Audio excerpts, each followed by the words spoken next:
네, 아침을 여는 증시 오프닝 벨과 함께하고 계십니다. 이어서 전문가분 모셔볼 텐데요. 오늘 도움 말씀 주실 분 머린 78의 이민우 대표 자리해 주셨습니다. 안녕하세요. 안녕하십니까? 네, 어제 휴일 잘 보내셨나요? 예, 잘 보냈습니다. 네, 어린이날이었는데 역시 가족들하고 함께 보내셨겠죠? 네. 네, 좋습니다. 우선 전일장 분석부터 좀 해볼까요? 네, 전일장 그 경제지표 말씀하신 대로 경제지표 호조 그리고 고용지표 고용 보고서에 대한 기대감 그리고 서비스업이 늘어나고 있다는 게 이제 확실히 활동력이 이제 늘어나고 있다는 그런 부분이 좀 반영이 돼갖고 그 민감주 위주로 좀 상승을 좀 했습니다. 그 다우랑 그 이제 S&P가 소폭 상승을 좀 했고 그 아무래도 그 이제 그 제넷 옐런 의장이 얘기했던 것 때문에 뭐 그런 영향을 좀 받아서 나스닥이 좀 하락했다 반등을 좀 하긴 했는데 그래도 전반적으로는 이제 고점에 대한 그런 부담이 좀 있어서 뭐 그런 거에 대한 그 하락을 완전히 회복하지는 못한 부분이 좀 있는 것 같고 특히 저기 뭐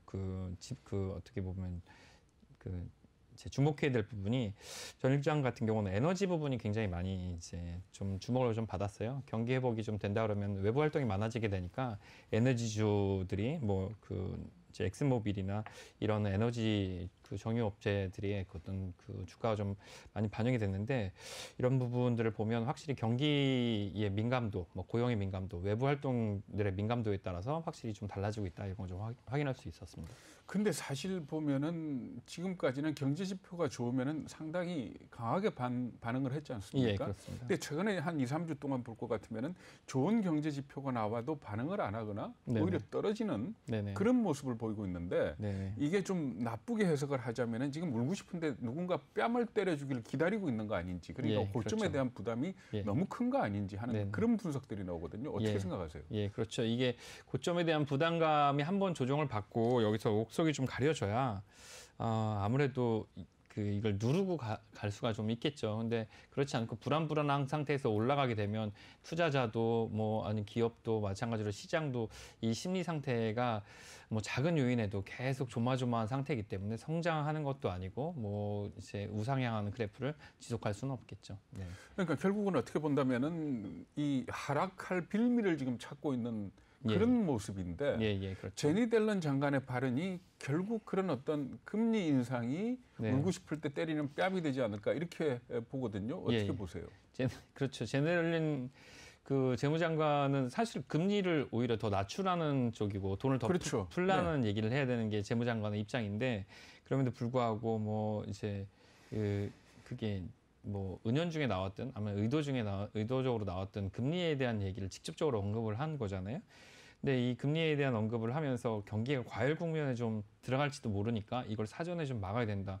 근데 미국 입장에서 보면 정부 입장에서 보면 오히려 그 재무부 입장에서는 경기를 과열시켜야 되는 게 그렇죠. 맞는 거예요. 부양시키는 게 맞는 거죠. 예. 그런데도 불구하고 과열되기 전에 뭐 이거 과열 국면에 들어가기 전에 금리 얘기를 직접 언급한 거는 이게 어떤 이 시장에 대한 조언 같은 거로 좀 판단을 할 수가 있을 것 같아요. 네, 그런 걸로 좀 봐야 되지 않을까 싶습니다. 근데 사실 그 재무장관이라는 입장이 금리에 대해서 얘기를 안 하는 게 원칙 아닙니까? 예, 그렇죠. 그러니까 네. 뭐 나중에는 예견한 것도 아니고 공고한 것도 아니다라고 얘기를 했지만은 예. 너무 오지랖 넓게 좀 네네. 얘기한 거 아닌가 싶은데. 네, 여기 아무래도 저기 선배 재무장관이다 보니까 그렇죠. 아무래도 선배 미 전 연준 의장이라고 의장이다 봐야 보니까 되겠죠. 저렇게 뭐 얘기를 한 게 아닌가 싶은데 그 선배 연준 의장이고 또 지금 현재 그 재무장관인 그 파월과 아무래도 그 손발이 잘 맞고 하니까 저런 걸 이제 의도적으로 얘기를 하지 않았을까 그런 생각이 좀 듭니다. 네. 그러니까 좀 서로 이 공감하에 띄운 풍선 아닌가 싶은 그런 생각도. 예, 그렇죠. 뭐 오히려 반대 입장으로 여기서는 금리를 더 내려야 된다 뭐 이렇게 얘기를 할 수도 있고 거기서는 그 연준에서는 금리를 올려야 된다고 얘기를 할 수도 있겠죠. 네. 물가 지표는 어떻게 보시나요? 예, 물가가 이제 이제 금리 인상의 그 전제 조건이 뭐 그 물가가 올라가는 거, 인플레이션. 물가와 고용 이렇게 봐야 되죠? 예, 그렇습니다. 예. 기본적으로 이제 물가와 고용 두 가지 봤을 때 뭐 인플레이션이 시작이 되면 그때부터 이제 물가가 그때부터는 좀 올려야 된다. 그런 얘기를 좀 할 수가 있을 것 같은데 지금 저 표에 보시는 거는 소비자 물가 지수는 그 팬데믹 이후에 지속적으로 반등을 해서 회복 추세에 있다고 보여집니다. 근데 그게 아주 가파르게 올라온 거는 아니고요. 최근에 2월에서 3월 정도 올 1분기 들어서 가파르게 올라왔기 때문에 저 부분만 봤을 때는 물가가 많이 올라왔다 이렇게 생각할 수가 있겠지만 작년 그리고 작년 말 올 초까지 봤을 때는 그렇게 많이 올라온 건 아니거든요. 그러니까 결국은 작년 3, 4, 5월이 마이너스였기 때문에 거기에 따른 기저효과다. 예. 그게 그러니까 더 크다고 볼 수가 있는 이거 거죠. 지나고 난 뒤에 어떻게 되는지 좀 봐야 된다 하는 그런 입장들이죠. 그렇죠. 정상적인 경제 활동이 되는 거는 이제 지금 그 1분기 마지막 그리고 2분기부터기 때문에 아직 현재까지는 그 물가가 얼마나 왔는지를 정확하게 판단하기는 좀 어렵다고 할 수가 있겠죠. 근데 이거에 대한 어떤 그 경고성 메시지를 약간씩 띄우는 게 아닌가 그런 느낌이 좀 듭니다. 그러니까 제닛 옐런의 발언이든 연준의 발언이든 그리고 사실 뭐 CPI 지수나 PCPI 지수나 뭐 이런 것들을 보더라도 물가 상승, 인플레이션을 지나치게 걱정할 필요는 없지만은 근데 사실 현장에서 나타나고 있는 물가와 관련된 여러 가지 현상들, 그러니까 뭐 물가 자료라고 할 수 있는 것들, 그러니까 원자재 가격이라든지 이런 것들은 좀 불안한 면이 있지 않나요? 예, 그렇습니다. 근데 뭐 여러 가지들이 있는데 그 첫 번째 요인이 가장 영향이 미치는 게 이제 원유라고 할 수가 있는데 원유 가격은 뭐 기본적으로는 이제 작년 말부터 굉장히 많이 올라왔고 굉장히 걱정을 상당히 많이 했었는데 작년 말까지는 안정세에 있다가 작년 말 그리고 올 초부터는 상당히 급등을 했거든요. 급등한 추세가 너무 높아서 이게 뭐 70불 이상 가고 뭐 80불까지 가는 것이 아닌가 뭐 이런 얘기들이 있었는데 다행히 그렇게 되지는 않고 60불 수준에 머물러서 그 이제 원유로 인한 그 물가 상승, 뭐 그 전반적인 그 산업 생태계 영향 이런 거는 없을 것으로 좀 판단이 돼서 좀 다행이다 싶습니다. 근데 원유로 인한 거는 뭐 전반적으로 오펙도 마찬가지고 그 미국의 생산량도 마찬가지여서 구조적으로는 이제 안정적인 추세에 있는데 다른 부분이 좀 걱정되는 게 좀 그러니까 있죠. 지금 말씀하신 것처럼 이 유가가 공급 측면에서의 인플레이션에 가장 강하게 작용하는 변수인데 그게 65달러, 70달러 부근에서 지금 캡이 씌워져 있는 거 아닙니까? 그러니까 그렇죠. 상승이 제한되는 그런 상황이기 때문에 유가는 크게 걱정할 건 없지만 다른 것들은 좀 다르지 않습니까? 그렇죠. 예를 들어 뭐 옥수수라든지 하는 그런 곡물류 같은 경우 어떻게 보세요? 예, 그렇죠. 옥수수 같은 거는 이제 이렇게 한국에서는 옥수수를 직접 먹지 않기 때문에 그렇게 뭐 체감할 수가 없는데 대부분 사료로 사용을 하죠. 우리나라 같은 그렇죠. 경우는. 옥수수 가격 자체가 이제 그 뭐 닭이나 뭐 소, 돼지고기에 직접 영향을 미치기도 하고 옥수수를 가공해서 식품의 재료가 사용되기 때문에 식용유. 그렇죠. 옥수수의 가격이 상당히 다른 부분에 영향을 많이 미치는데 방금 전에 표현 보신 것처럼 작년 말부터 이제 지속적으로 우상향하는 그래프를 그리다가 올 1분기에 급격하게 상승을 했습니다. 근데 여기에는 이제 재고 부족이랑 공급 부족이라는 그 부족 사태 두 개가 발생을 좀 하고 있는데 이 급등세는 지속될 것으로 좀 보여져서 이런 거는 좀 그 물가 상승이 좀 그 악영향을 미칠 것 같습니다. 근데 기후 때문인가요? 아니면은 수요 공급 문제 때문에 그런 건가요? 양쪽이 다죠. 그렇습니다. 양쪽이 다 늘어나고 있는 추세입니다. 그러니까 기후 때문에 작황도 별로 좋지 않은 상황에서 수요도 많이 늘어나는 그러니까 뭐 수요가 늘어나는 이유가 중국을 늘 지목을 합니다만은 중국 같은 경우에 아프리카 돼지열병 때문에 돼지가 많이 없어졌다가 다시 키우면서 옥수수 수요가 많이 늘었다 이렇게 얘기를 하는데 그러면 옥수수 이외에도 왜 우리가 이 농산물과 관련된 것, 소맥이라든가 또 뭐 설탕도 해당이 되지 않습니까? 이런 것들은 어떤가요? 설탕 같은 경우는 전형적으로 그 기호 상품으로 그 실제로 체감하는 물가지수, 그러니까 이 상품, 그러니까 우리가 물가를 판단하는 지수 중에서는 그 이 식품 같은 것들은 빠지게 되는데 보통 이제 옥수수나 설탕 같은 것들 그리고 밀가루, 소맥 같은 것들이 늘은 이제 지수에서 빠지게 되지만 실제로 체감하는 데는 굉장히 영향을 많이 미치거든요. 근데 설탕도 마찬가지로 작년 하반기부터 지속적으로 이제 상승하기 시작해서 그 등락을 좀 많이 했는데 일정한 그 밴드를 넘어선 다음에 내려오지는 않고 있어요. 이게 이렇다 보니까 이게 그 외부에서 활동을 하게 되면 뭐 아무래도 기호식품을 많이 먹게 되고 뭐 그렇게 될 텐데 그때 이제 체감하는 물가가 상당히 많이 올랐다고 느끼게 되겠죠. 이게 체감 물가에 상당히 많은 영향을 미치게 되고요. 그리고 또 하나 이제 그 말씀하신 그 밀가루를 보게 되면 밀가루는 절대적인 그 이제 뭐 한국에서는 쌀을 먹기 때문에 이렇게 체감하지 못하는데 세계적인 주식이죠. 이제 그 미래 주요 생산지는 그 뭐 장인권님께서 말씀하신 대로 이 기후 영향이 좀 있어서 그 이 3대 곡창지대가 우크라이나 흑토지대 그리고 아르헨티나 팜파스 그리고 미국의 그 내륙 평원지대가 이제 3대 곡창지대인데 여기가 뭐 전부 다 말씀하신 대로 또 그 작황이 또 예전 같지 않은 데다가 그 가격이 계속 상승하고 있는 추세입니다. 그 밀 또한 그 작년 말부터 계속 급등하는데 이게 급등락을 하면서 상승 추세가 유지가 되는데 올 1분기 들어서는 아주 급등을 했거든요. 그러니까 이게 물가 지수에는 포함이 안 되는데 소비자가 느끼는 체감 물가는 상당히 많이 그렇죠. 올라가게 되는 그런 요인이고 이게 그러니까 그 식품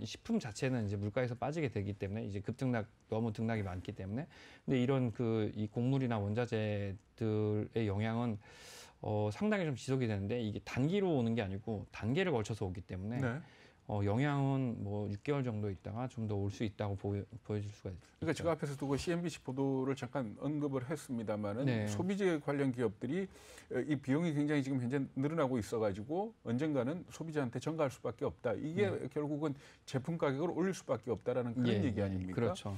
근데 사실은 곡물 이외에도 산업용 금속이라는 특히 구리 같은 경우에도 신경을 써야 되는 부분이죠. 예, 그렇죠. 그게 가장 크게 어떤 지표가 좀 될 수가 있는데.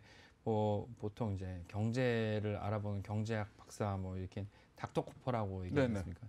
이 구리 가격이 상당히 많이 올라서 지금 뭐 사상 최고치를 기록한다고 하고 있는데 이거는 지금 바이든 행정부에서 얘기하는 인프라 투자 그리고 특히 친환경 친환경 부분에 대한 그 재투자 그리고 뭐 그 시설 투자 인프라 투자 그리고 중국 내에서도 뭐 이제 내순환 경제를 하기 위한 어떤 내륙 건설에 대한 그 시설 투자에서도 굉장히 수요가 많이 늘어나고 있기 때문에 이 자체가 원자재 슈퍼 사이클을 불러일으킨다 이렇게 얘기가 좀 될 수가 있겠습니다. 그래서 이것 때문에 이제 급등세가 계속 지속되고 이런 것으로 인해서 이제 뭐 인플레이션에 대한 그 심리적 유발도 같이 가고 있는 거죠. 네, 지금 뭐 기대 인플레이션 또 얘기해 주셨는데 뭐 투자은행 의견은 어떤지도 좀 들어볼 수 있을까요? 네, 인플레이션 먼저 들어볼까요? 예, 일단 이제 10년물 기준으로 한 기대 인플레이션은 그 코로나 팬데믹 이후에 경제 회복 속도보다 항상 좀 선행을 해왔는데 표에 보시는 것처럼 이제 뭐 완만하게 보통 2%에서 1% 사이 이제 미국 경제에서 이제 그 정도를 기록하다가 코로나 시작하자마자 급격하게 하락했다가 작년 중반부터 아주 높은 상승률을 좀 기록했습니다. 이제 이 자체가 이제 미국 경기가 작년부터 이제 기대 인플레이션은 급격하게 회복될 것이다. 곧 이거는 회복될 거라는 그런 강한 자신감이 반영됐던 것 같아요. 이제 외부 활동만 하게 되면. 근데 투자은행들은 뭐 이거에 대해서 이제 뭐 어떤 의견이 나오자마자 그 자기들 의견을 좀 내기 시작했는데 뭐 4개의 은행 거를 좀 제가 조사를 해봤어요. 그랬더니 이제 개별적으로 긴축 시점을 예상을 했는데 물론 그 옐런 의장이 얘기했던 거는 그 옐런 재무장관이 얘기한 건 뭐 금리에 대해서 좀 필요하지 않을까 뭐 이런 얘기를 했는데 실제로 지금 보니까 시티은행은 뭐 올 연말 4월 중에 뭐 테이퍼링 시작한다고 얘기하고 금리 인상은 내년 말쯤에 한다. 뭐 그 UBS는 뭐 그 3분기쯤에 이제 테이퍼링 발표를 그러니까 한다. 9월에 발표를 한다 그러면은 2013년의 예를 따라가면 그 이후 6개월쯤 지나서 테이퍼링 시작한다 이렇게 보시면 되는 거죠. 그럼 뭐 내년 초쯤 아마 뭐 한다고 얘기를 하겠죠. 그리고 모건 스탠리는 뭐 올 연말, 뭐 노무라도 올 연말에서 내년 초쯤에는 이제 테이퍼링을 한다. 뭐 이런 의견을 좀 내놨는데 이건 자주 틀리는 그 투자은행의 의견이기 때문에 100% 신뢰를 할 수는 없습니다. 근데 이제 이 정도쯤으로 가까이 이게 테이퍼링, 양적 완화의 축소 시점이 좀 다가왔다. 이 정도는 좀 인지를 하고 있어야 되는 것 같아서 알고 있어야 될 것 같아서 좀 제가 넣어봤습니다. 그러니까 지금 말씀하신 게 원자재 부분에서의 물가 상승 요인들 그리고 거기에 따른 투자은행들의 어떤 예상 이렇게 말씀을 해주셨는데 이거는 말하자면 공급 측면에서의 인플레 가능성이고 그렇다면 수요 측면에서 인플레 가능성을 보자 그러면은 물론 뭐 돈의 움직임도 봐야 되지만은 고용 지표가 굉장히 중요하지 않습니까? 이 고용 지표도 상당히 불안하게 봐야 되는 거죠. 예, 그렇습니다. 이게 말씀하신 대로 물가 부분에서의 어떤 뭐 물가 상승률 부분이 이 금리 인상이랑 그 양적 완화에 대한 중단 같은 거를 유발한다 그러면 실제로 이걸 집행하는 거에 있어서는 말씀하신 대로 고용이 굉장히 중요한데요. 고용 지표를 한번 좀 보게 되면 장기 시계열로 제가 그 미국 연준 자료를 좀 가져와 봤는데 미국의 경기 회복이 그 이제 단기 과제가 절대 아니라는 걸 이제 확인할 수가 있는데 2007년 8년 그 금융위기 이전에는 5% 이하의 그 실업률을 가지고 있었어요. 네. 그러니까 굉장히 안정적인 실업률을 가지고 있다가 우리나라는 체감하지 못하는데 이 금융위기가 그 회색선이 중간에 보이는 게 회색선이 이제 금융위기인데 얼마나 미국의 치명적인 일을 가져왔냐면 10%까지 이 실업률을 올린 다음에 이게 2014년이 돼서야 금융위기 이전으로 돌아가게 됐습니다. 네. 그러니까 굉장히 긴 7년 가까운 기간 동안 미국에 큰 타격을 줬고 아직도 여기서 그 떨어져 나간 그 이제 중산층 사람들이 회복을 하지 못하고 있는 추세예요. 근데 이게 이제 2020년 끝에 오른쪽 끝에 보시면 15%까지 실업률이 올라갔고 코로나 때문에 그렇죠. 예. 다음 표에 이제 제가 이 15년 15%까지 올라간 요 최근 2년 거를 가져왔는데 15%에 올라간 이 실업률이 아직도 6%대에 머물러 있습니다. 아직까지 회복이 아직 안 된 거죠. 그러니까 미국이 말하는 완전 고용 그러면 대략 실업률이 4.5% 미만 뭐 이렇게 얘기를 하고 있는 거죠. 예, 그렇습니다. 4.5% 미만인데 이 지금 코로나 팬데믹 이전에는 그거보다 훨씬 더 낮았었죠. 그랬죠. 예, 예. 그러니까 거기로 돌아가려면 더 여유가 좀 필요한 시간이 좀 필요한 거죠. 근데 오늘 아침에 나온 것 보면은 예를 들어서 지금 현재 그 ISM에서 발표한 고용 쪽 지표를 보면은 사람이 없어서 많이 안 늘어났지 사람만 있었더라면은 훨씬 더 많이 늘어났을 것이다. 그러니까 네네.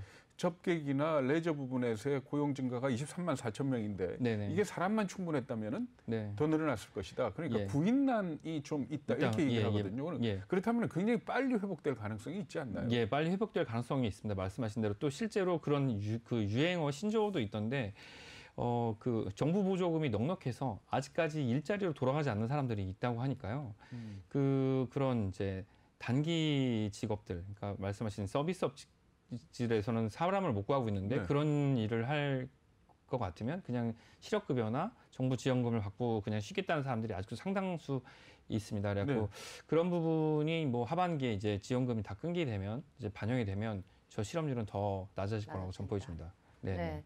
지금 뭐 아까 선배 제니 옐런 의장의 발언에 대해서도 좀 얘기를 해봤는데 후배인 파월 의장의 발언에 대해서도 좀 언급을 해봐야 되지 않을까 싶은데요. 그 제니 옐런 의장이 그저께 얘기를 했는데 지난주에는 그럼 파월 의장이 뭐라고 했냐는 말씀하신 대로 후배 의장은 아주 단호하게 얘기를 했습니다.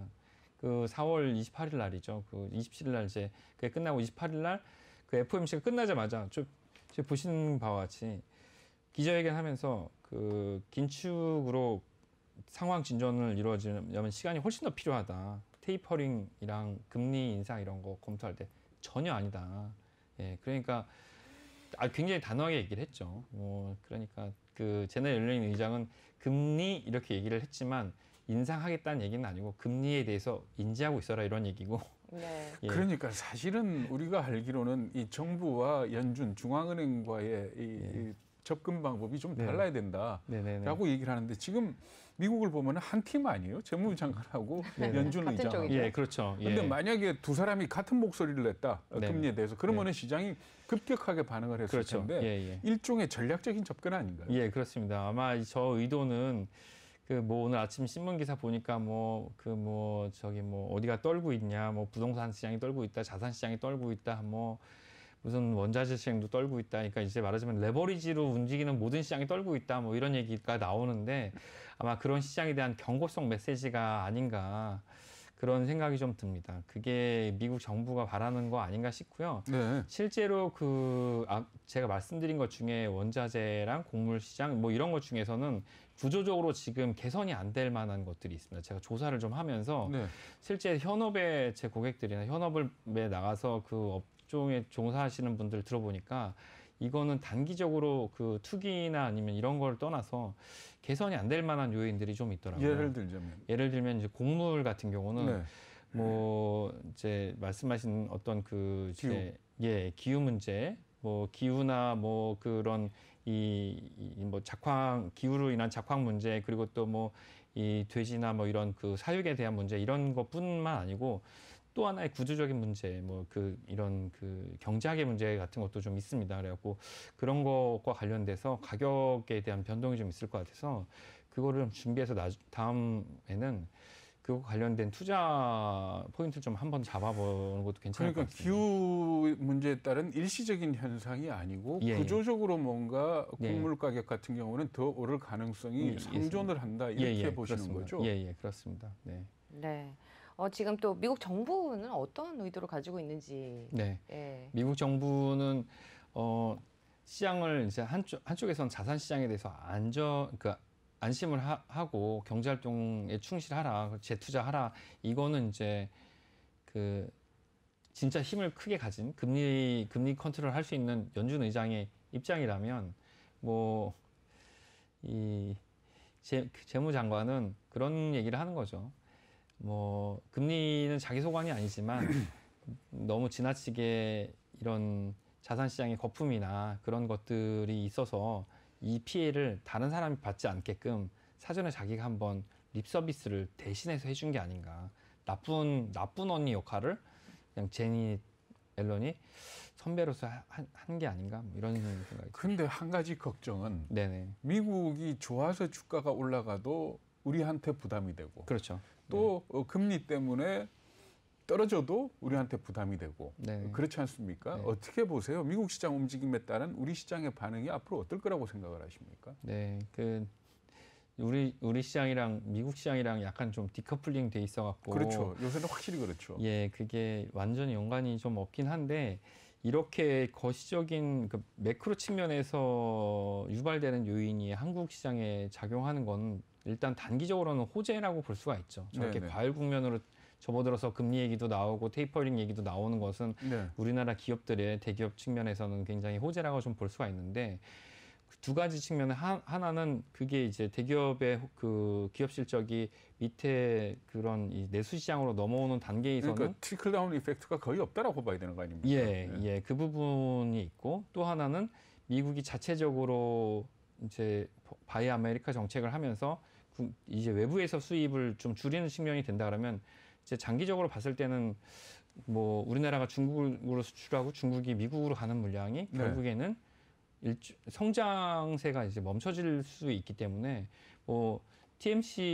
TSMC의 이제 고위 경영진은 하루 아침 점심 저녁 미국 행정부로부터 전화를 안 받은 적이 없다고 하면 반도체 내놓으라고. 근데 우리도 그런 식의 정확한 스탠스를 갖지 않으면 좀 어렵지 않을까. 그런 생각입니다. 말씀 잘 들었습니다. 오늘 시간관계상 여기까지 들어보도록 하죠. 오늘 도움 말씀 주신 분 머린 78의 이민우 대표였습니다. 말씀 고맙습니다. 감사합니다.